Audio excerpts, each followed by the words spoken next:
Halo semuanya, kita akan kembali untuk melanjutkan topik di dalam minggu ini dalam mata kuliah anatomi fisiologi. Nah, selanjutnya pembahasan mengenai fisiologi jantung dan kita akan fokus pada bagaimana sistem konduksi jantung, siklus jantung dan juga cardiac output. Jantung kita itu bisa bekerja atau berkontraksi karena dia distimulasi oleh aliran listrik.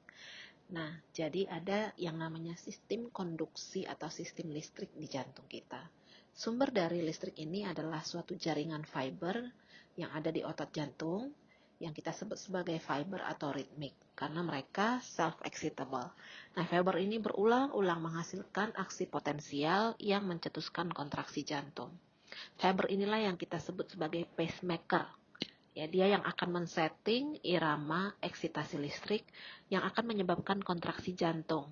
Sehingga terjadilah sistem konduksi supaya apa? Memastikan seluruh ruang jantung itu distimulasi dan bisa berkontraksi secara terkoordinir sehingga jantung menjadi pompa yang efektif. Nah, aksi potensial jantung itu menyebar melalui suatu sistem, ya, sistem konduksi dengan tahapan dimulai dari SA atau sinoatrial node.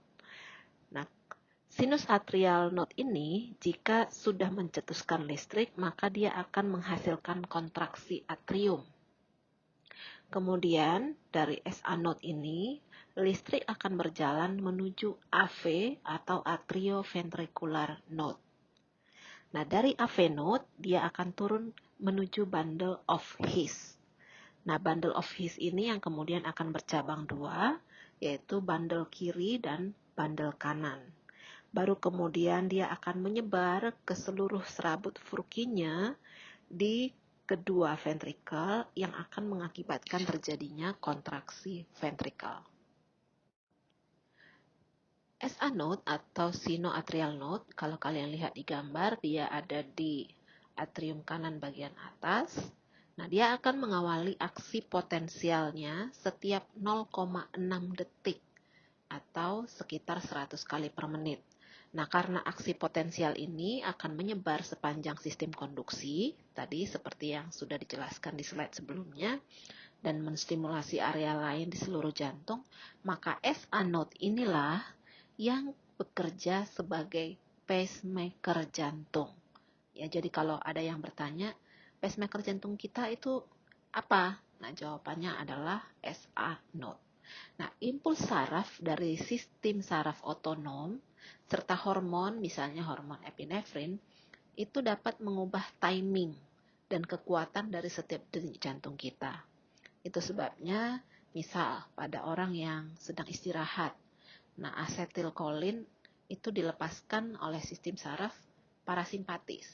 Akibatnya apa? Dia akan memperlambat SA node menjadi 75 aksi potensial per menit atau setiap 0,8 detik. Ingat tadi normalnya dia SA node itu mengawali aksi potensialnya setiap 0,6 detik. Nah, sebaliknya misalnya kita dalam posisi sedang emosi, marah, atau misalnya sedang olahraga, exercise, maka sistem saraf simpatis itu yang akan mengambil alih dan dia akan meningkatkan timing, ya. Sehingga yang terjadi adalah aksi potensial itu bisa kurang dari 0,6 detik. Ya, jadi timingnya atau denyutnya menjadi lebih cepat. Ya, itu adalah kaitan denyut jantung dengan sistem saraf simpatis dan parasimpatis kita.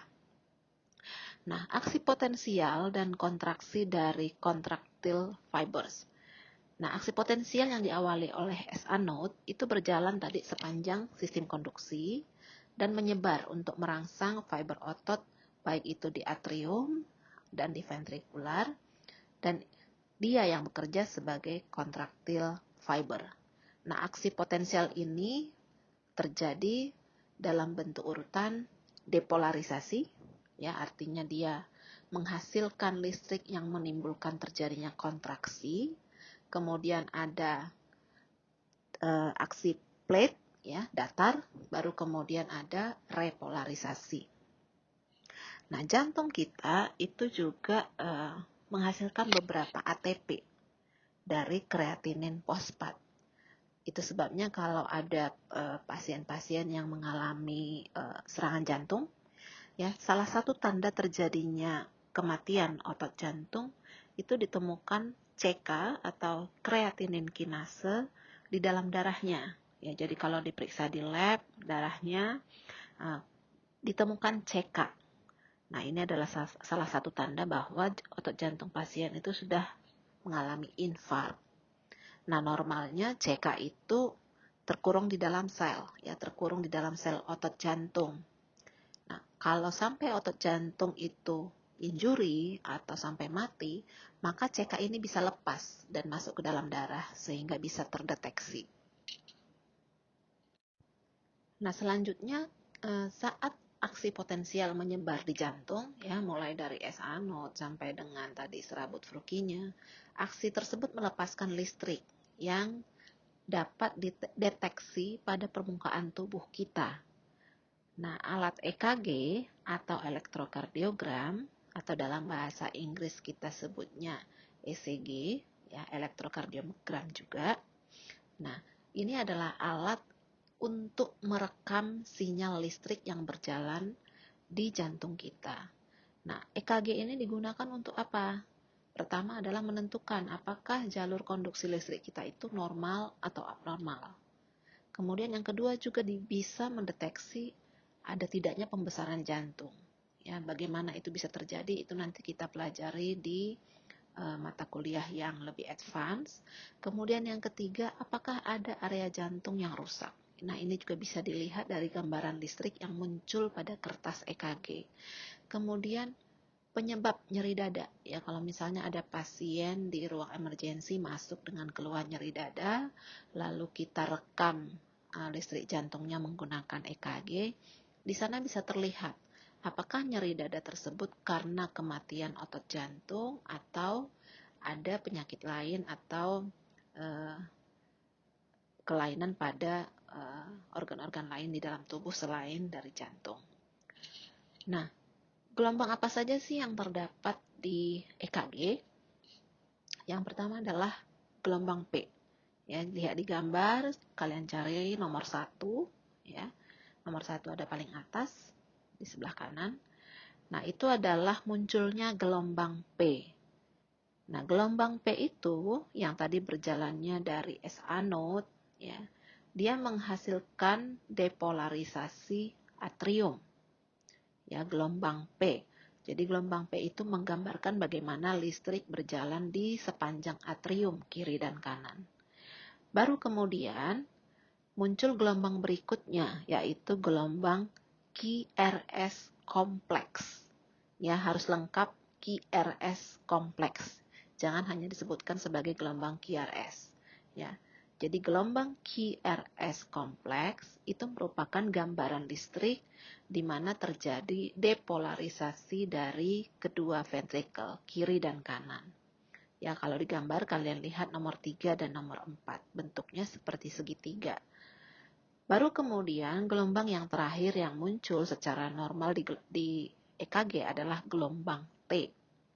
Nah, gelombang T ini digambar kalian bisa lihat di nomor 5 dan 6. Ini adalah tanda di mana terjadi repolarisasi ventrikel. Ya, jadi gelombang P tanda di mana bahwa atrium mendapatkan listrik dan dia mulai berkontraksi. Ya, jadi kerja atrium itu tampak pada gelombang P. Listrik yang mengalir di atrium itu tampak pada gelombang P. Gelombang QRS kompleks itu menggambarkan bagaimana kondisi dari ventrikel kita. Baru kemudian gelombang T itu adalah gambaran di mana ventrikel kita itu rileks. Ya, karena apa? Terjadi repolarisasi. Jadi, bedakan ada 3 penggunaan kata, ya. Yang pertama adalah tadi kalau listrik kita mengatakannya ada aksi depolarisasi dan ada repolarisasi. Sedangkan untuk ruang jantungnya, kalau dia berdepolarisasi maka dia akan berkontraksi. Sedangkan kalau repolarisasi, dia ruangannya adalah relaksasi. Yaitu adalah penjelasan bagaimana gelombang yang tampak pada EKG dan kaitannya dengan ruang-ruang jantung. Kalau pada slide sebelumnya, dua hal yang kita pelajari adalah aksi dari listrik jantung, yaitu depolarisasi dan repolarisasi. Kemudian yang kedua adalah tadi ruangannya berkontraksi atau berrelaksasi. Maka yang ketiga adalah tekanan, kaitan dengan tekanan. Bagaimana korelasi antara gelombang EKG dengan tekanan di dalam atrium dan ventrikular. Nah, pada saat fase kontraksi, ya, depolarisasi, kontraksi, maka terjadilah tekanan sistolik. Yang kedua, jika terjadi repolarisasi, ya, aksi listriknya repolarisasi, maka terjadi fase relaksasi dari ruangan jantung dan tekanan yang ada di dalamnya adalah tekanan diastolik. Nah, suatu denyut jantung yang muncul sebanyak 75 kali per menit, timingnya kira-kira sebagai berikut penjelasannya. Ya, jadi aksi listrik muncul dari SA node. Kemudian dia menyebar ke otot atrial, ya, atrial kiri dan kanan, dan kemudian turun ke AV node. Nah, waktunya hanya sekitar 0,03 detik. Ya, selama atrial depolarisasi, maka terjadilah kontraksi atrium. Di EKG akan muncul gelombang P. Nah, setelah gelombang P ini dimulai, maka tadi atrium kontraksi, ya, tekanan di dalamnya adalah sistolik. Nah, konduksi pada AV node akan melambat, ya, memberikan waktu kepada atrium untuk berkontraksi supaya apa? Volume darah ke dalam ventrikel itu bertambah. Ya, artinya atrium pompa, ya, supaya volume darah di ventrikel itu bertambah. Sebelum akhirnya terjadi diastolic ventricle. Nah, selanjutnya aksi potensial akan menyebar cepat kembali saat masuk ke bundle of His. Tadi kan sudah sampai di AV node. Kemudian dia turun ke bundle of His, lalu ke cabang bundle kiri dan kanan, dan kemudian serabut Purkinje. Nah, depolarisasi berlanjut turun ke septum, ya, ke apex dan seluruh ventricle. Nah, inilah yang kemudian menghasilkan QRS kompleks. Nah, saat ventricle ini mengalami kontraksi, ya, di saat yang sama atrium itu relaksasi karena terjadi repolarisasi. Hanya gelombangnya tidak muncul di EKG. Kenapa? Karena ada gelombang QRS kompleks yang lebih tinggi. Jadi gelombang yang repolarisasi atriumnya tidak terlihat, tapi ada, ya. Selanjutnya, kontraksi sistolic ventricle akan dimulai setelah QRS kompleks ini muncul sampai dengan segmen ST berlanjut. Nah, kontraksi akan terus berjalan dari apex ke base jantung dan darah dipompa ke atas melalui katup semilunar. Baru kemudian terjadilah repolarisasi ventricle. Dimulai pada apex jantung, kemudian menyebar ke seluruh ventricle, sehingga muncullah gelombang T pada EKG, yaitu kalau dihitung sekitar 0,4 detik setelah munculnya gelombang P. Nah, segera setelah gelombang T ini muncul, ventricle akan rileks atau kita sebut sebagai diastolic ventricle selama 0,6 detik. Nah, baru kemudian selama 0,2 berikutnya, ya, selama 0,2 detik berikutnya, semua otot akan rileks dan pada detik ke 0,8 gelombang P akan muncul kembali.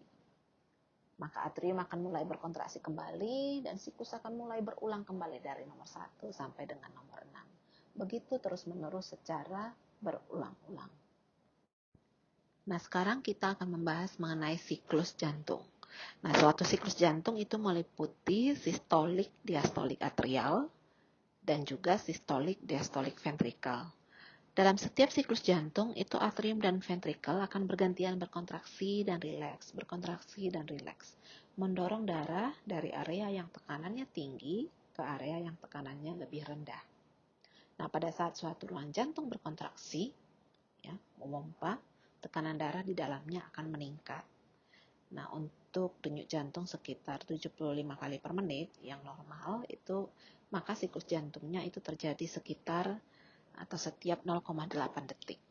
Nah, kita akan bahas satu persatu ya. Ini sebenarnya sudah dijelaskan sebelumnya, tapi yang ini lebih detail kembali. Yang pertama yaitu sistolik atrial. Nah, selama 0,1 detik itu atrium akan berkontraksi. Dan saat yang bersamaan ventrikel kita rileks. Nah, depolarisasi SA node, ya tadi awal munculnya listrik dalam jantung, itu menyebabkan depolarisasi atrial. Ditandai dengan adanya gelombang P pada EKG kalau direkam jantungnya. Nah, depolarisasi atrial akan menyebabkan sistolik atrial. Atrial akan berkontraksi, ya. Dia akan kerahkan tekanan pada darah di dalam atrium sehingga katup AV, ya, antara atrium dan ventrikel itu akan membuka dan darah masuk ke ventrikel. Ya, kontribusinya sekitar 25 ml darah. Ya, jadi yang masuk itu sekitar 25 ml darah, ya. Kemudian bergabung dengan darah yang memang sudah ada di ventrikel sebelumnya, ya, sekitar 105 ml. Jadi kalau sistolik atrial sudah berakhir, maka berakhir juga diastolik atau relaksasi ventrikel. Sehingga ventrikel itu paling tidak berisi sekitar 130 ml pada akhir relaksasi. Kenapa? Karena tadi sebelumnya sudah ada 105, kemudian ditambahkan dari masuknya dari atrium 25. Jadi total volume yang ada di ventrikel itu 130 ml. Inilah volume darah ini yang kita kenal sebagai EDV atau end diastolic volume. Nah, QRS kompleks pada EKG itu menandai munculnya depolarisasi dari ventrikel. Kita lanjut yang kedua yaitu systolic ventricle. Nah, ini terjadi sekitar 0,3 detik, ya, di mana ventrikel yang tadi sudah berisi sekitar 130 ml, dia akan berkontraksi. Di saat yang sama, atrium itu akan relaksasi atau diastolik atrial. Nah, depolarisasi ventrikel itu menyebabkan terjadinya systolic ventricle. Ya, tekanan di ventrikel akan naik, meningkat, sehingga darah akan terdorong menuju ke katup AV, ya, di antara atrium ventrikel, dan memaksa menutup supaya tidak ada aliran balik ke atrium. Nah, saat ini akan terjadi kontraksi yang isovolumetrik, artinya sama tekanan atau sama jumlah volumenya. Karena apa? Karena keempat katupnya tertutup. Nah, kontraksi lanjutan dari ventrikel, ya tadi ventrikel akan terus kontraksi sehingga tekanan di dalam ventrikel akan terus naik, dan ini akan memaksa katup di antara aorta dan juga arteri pulmoner atau katup semilunar itu membuka. Nah, saat inilah terjadi pengeluaran darah dari jantung. Nah, periode membukanya katup semilunar ini yang kita sebut sebagai ventricular ejection. Ventrikular kiri itu akan mengeluarkan 70 ml darah ke aorta, dan ventrikel kanan itu juga mengeluarkan sekitar 70 ml ke paru kiri dan kanan. Nah, volume yang tertinggal dalam setiap ventrikel pada akhir sistol itu sekitar 60 ml. Nah, ini yang kita kenal sebagai ESV atau end systolic volume. Nah, jadi apa itu stroke volume? Stroke volume atau SV adalah volume darah yang dipompakan per denyut dari setiap ventricle. Didapatkan dari hasil EDP atau end diastolic volume dikurang ESV, end systolic volume. Sehingga pada kondisi istirahat, ya, tidak exercise atau tidak emosional, stroke volume seseorang itu adalah tadi EDV kita 130 dikurang ESV 60, maka stroke volume adalah 70 ml. Ya, jadi diingat kembali, stroke volume itu adalah volume darah yang dipompakan per denyut dari setiap ventricle. Nah, selanjutnya gelombang T pada EKG itu akan muncul. Tandanya apa? Terjadi mulai repolarisasi ventricle. Nah, yang ketiga itu adalah periode relaksasi. Nah, selama periode relaksasi itu sekitar 0,4 detik. Atrium dan ventricle sama-sama rileks. Apabila denyut jantung semakin cepat, maka periode rileks ini semakin pendek. Nah, repolarisasi ventricle itu menyebabkan diastolic ventricle. Saat ventricle rileks, itu tekanan di dalamnya akan turun. Sehingga darah dari aorta dan dari paru-paru akan mulai mengalir balik menuju area yang tekanannya lebih rendah. Nah, aliran balik ini yang akan membuat katup semilunar menutup. Setelahnya akan terjadi periode pendek untuk relaksasi isovolumetrik. Kenapa? Seluruh katup keempat-empatnya akan menutup. Nah, saat ventricle continue relaksasi, maka tekanan akan semakin jatuh. Nah, saat tekanannya jatuh di bawah tekanan atrial, ya, tekanan ruangan di atasnya, maka katup atrioventrikular, yaitu trikuspid dan bikuspid, itu akan membuka sehingga terjadilah pengisian ventrikel. Darah mengalir dari atrium ke ventrikel. Nah, pada akhir periode relaksasi, itu ventrikel sudah penuh sekitar 3/4-nya. Nah, gelombang P akan muncul kembali di EKG, menandakan mulainya siklus berikutnya. Nah, inilah yang terjadi terus-menerus di dalam suatu siklus jantung. Selanjutnya kita akan membahas tentang bunyi jantung atau heart sound. Nah, auskultasi yaitu tindakan mendengarkan bunyi di dalam tubuh, biasanya menggunakan alat yang namanya stetoskop. Nah, suara jantung kita itu datang dari turbulensi darah yang disebabkan dari menutupnya katup di dalam jantung. Ya, sebelumnya kita sudah membahas kapan katup jantung menutup dan membuka.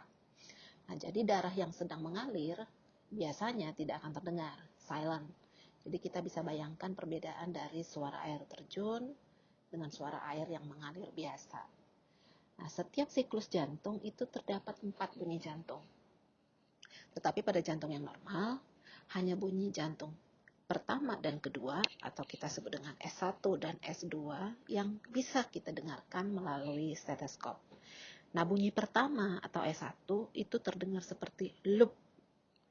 Nah, ini adalah saat dimana katup atrioventrikular, ya, yaitu katup trikuspidalis dan bikuspidalis itu menutup, yaitu saat systolic ventricle itu dimulai. Nah, bunyi kedua atau S2 itu terdengar seperti dup. Ini adalah penutupan katup semilunar, yaitu katup aortik dan katup pulmonari pada saat diastolic ventricle dimulai.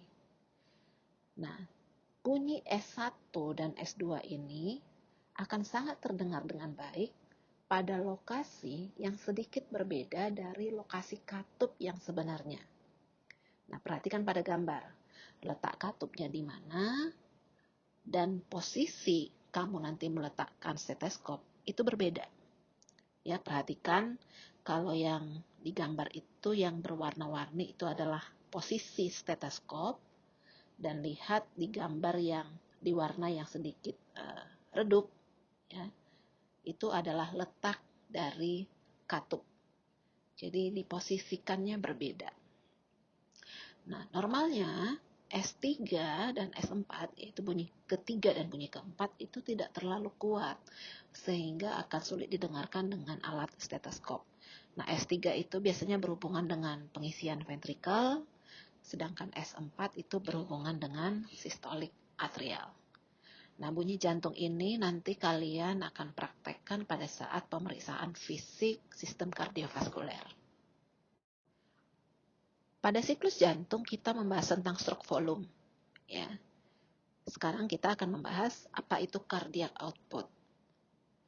Nah, semua sel tubuh itu harus menerima sejumlah tertentu darah yang mengandung oksigen setiap menitnya untuk mempertahankan kesehatan dan kehidupan kita.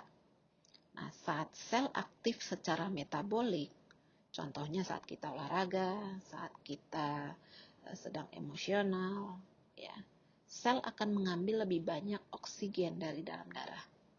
Sedangkan selama periode istirahat, metabolisme sel akan menurun, sehingga beban kerja jantung kita akan ikut menurun. Nah, apa itu cardiac output? Cardiac output adalah volume darah yang dipompakan oleh ventrikel, ya, baik itu kiri dan kanan. Ya, ingat kembali, ventrikel kiri memompa ke seluruh tubuh melalui aorta dan ventrikel kanan ke paru-paru. Jadi cardiac output adalah jumlah atau volume darah yang dipompakan oleh ventrikel setiap menit. Jadi bedakan dengan tadi yang awal kita pelajari stroke volume. Stroke volume itu setiap denyut. Volume setiap denyut. Jadi rumusnya adalah cardiac output sama dengan stroke volume dikali heart rate. Nah, stroke volume kita itu tadi mililiter per denyut, sedangkan heart rate denyut per menit. Sehingga hasilnya nanti cardiac output adalah mililiter per menit.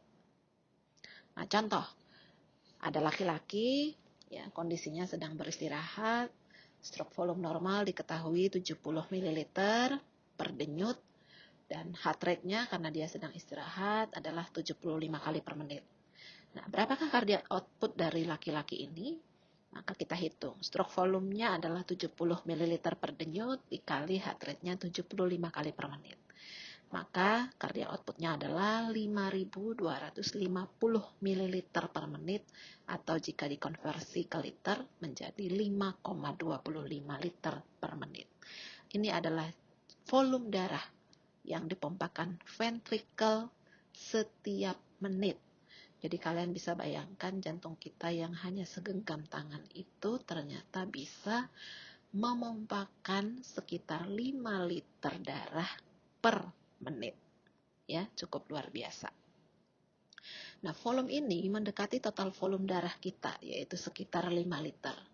Sehingga aliran darah keseluruhan itu akan mengalir sepanjang sirkulasi sistemik dan pulmoner setiap menit.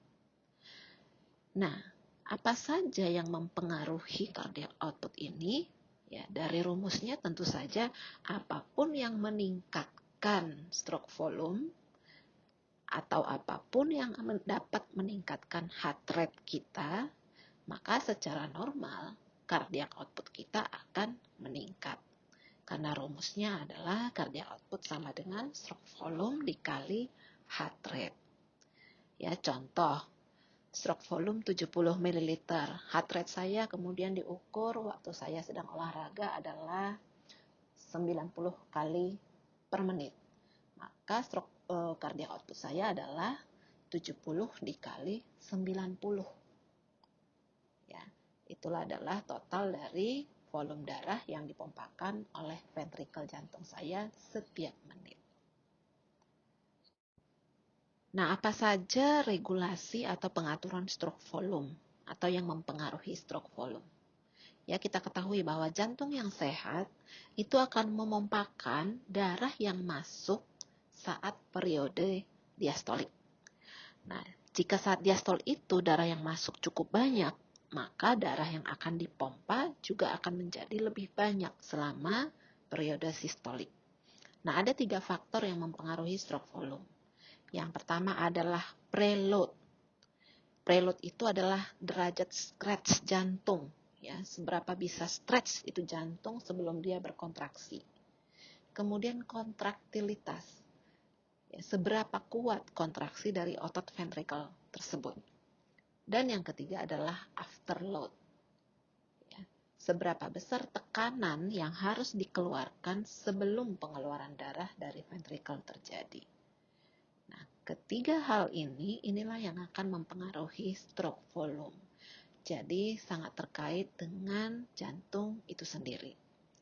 Nah, sedangkan yang kedua, heart rate atau denyut jantung kita. Nah, pengaturannya dipengaruhi pertama oleh sistem saraf otonom. Tadi kita sudah bahas sebelumnya, ya, sistem saraf simpatis dan parasimpatis. Nah, sistem saraf yang mengatur jantung itu berada pada pusat kardiovaskuler di medula oblongata. Reseptor proprioceptors, chemoreceptors, dan baroreceptors ini merupakan reseptor yang akan mempengaruhi heart rate. Nah, impuls saraf parasimpatis itu dapat mencapai jantung melalui nervus yang ke-10 atau vagus. Dan dia akan melepaskan asetilkolin sehingga efeknya adalah dapat menurunkan heart rate. Sebaliknya, jika aktivitas kita itu akan lebih banyak, maka dia akan mengaktifkan sistem saraf simpatis sehingga heart rate kita akan lebih cepat. Nah, regulasi yang kedua itu adalah regulasi kimia. Kimia tertentu itu dapat mempengaruhi otot jantung dan heart rate. Contohnya, keadaan hipoksia, keadaan asidosis, alkalosis. Ini dapat menekan aktivitas jantung. Kemudian hormon, contohnya hormon epinefrin dan norepinefrin. Nah, ini bisa meningkatkan keefektifan pompa jantung sehingga bisa meningkatkan heart rate dan kontraktilitas. Itu sebabnya obat-obat emergensi pada saat heart rate kita sangat rendah atau hampir tidak ada, maka biasanya obat emergensi yang diberikan adalah epinefrin dan norepinefrin. Nah, kimia lainnya adalah natrium dan kalium. Ini juga sangat penting di dalam tubuh kita, khususnya di jantung. Karena apa? Ini penting dalam menghasilkan aksi potensial. Nah, peningkatan kalium atau natrium itu dapat menurunkan heart rate dan kontraktilitas. Ya, jadi ini adalah pengaturan dari stroke volume dan heart rate yang akan mempengaruhi pada akhirnya bagaimana cardiac output kita. Oke, pada slide penutup ini adalah ringkasan bagaimana suatu cardiac output itu sangat dipengaruhi oleh stroke volume dan heart rate. Tadi stroke volume itu dipengaruhi 3 hal, yaitu preload, kontraktilitas, dan afterload. Ya, peningkatan volume end diastolik itu dapat men-stretch jantung sehingga dalam batasnya itu fiber otot jantung dapat berkontraksi lebih kuat ketika dia stretching. Ya, coba kamu nanti cari apa yang dimaksud dengan Frank Starling Law of the Heart. Ya, tugasnya membaca setelah kamu selesai menonton video ini, silahkan cari tahu tentang Frank Starling Law of the Heart. Kemudian untuk kontraktilitas, nah obat-obat inotropik atau agen positif inotropik seperti peningkatan stimulasi simpatis, kemudian katekolamin, glukagon, hormon tiroid, peningkatan kalsium, itu dapat meningkatkan kontraktilitas, meningkatkan kekuatan kontraksi, sehingga jantung itu bisa kuat dalam memompa. Dan yang ketiga adalah penurunan afterload. Nah, penurunan tekanan darah arteri selama diastol. Ya, dengan adanya penurunan afterload ini, katup semilunar itu akan membuka segera saat tekanan darah dalam aorta dan arteri pulmoner rendah. Ketiga ini menghasilkan terjadinya peningkatan stroke volume. Kemudian jika dibarengi juga dengan peningkatan ketiga hal yang terkait dengan heart rate, yang pertama adalah sistem saraf, ya, misalnya terjadi peningkatan stimulasi simpatis dan penurunan stimulasi parasimpatis, ini akan dapat meningkatkan heart rate. Atau juga kimiawi, ini juga tadi dapat meningkatkan heart rate. Faktor-faktor lain, biasanya usia bayi dan usia lanjut heart rate-nya itu jauh lebih cepat dari orang dewasa. Atau kemudian peningkatan suhu tubuh, kamu demam, biasanya heart rate juga akan lebih cepat. Nah, peningkatan heart rate itu dapat meningkatkan juga cardiac output. Karena ingat, rumus dari cardiac output adalah stroke volume kali heart rate. Jadi salah satu naik, baik itu stroke volume ataupun heart rate, maka otomatis cardiac output-nya akan naik. Sebaliknya, salah satu turun, ya stroke volume-nya turun atau heart rate-nya turun, maka otomatis cardiac output-nya juga akan turun. Oke, demikian penjelasan mengenai anatomi fisiologi khususnya jantung. Ya, jadi kita sudah membahas mulai dari bagaimana gambaran jantung, kemudian ruangan jantung, kemudian pembuluh darah jantung, otot jantung, fisiologinya seperti apa dia memompa, siklus jantung, stroke volume, dan cardiac output. Ya, silahkan membaca ulang, pahami, tonton video lewat YouTube yang linknya sudah saya berikan di Learn, supaya kamu lebih memahami bagaimana jantung itu bekerja. Ya, karena dengan pemahaman anatomi fisiologi yang baik, kamu akan memahami bagaimana proses terjadinya penyakit dan apa efeknya kepada pasien. Sehingga kamu nantinya sebagai perawat itu dapat memberikan pelayanan yang kepada pasien yang berdasarkan ilmu. Jadi tidak hanya sekedar datang melayani pasien, saya bantu, tapi saya tidak tahu apa yang terjadi. Ya, pastikan kamu melakukan suatu tindakan keperawatan based on ilmu pengetahuan. Sampai ketemu di minggu selanjutnya dan selamat belajar.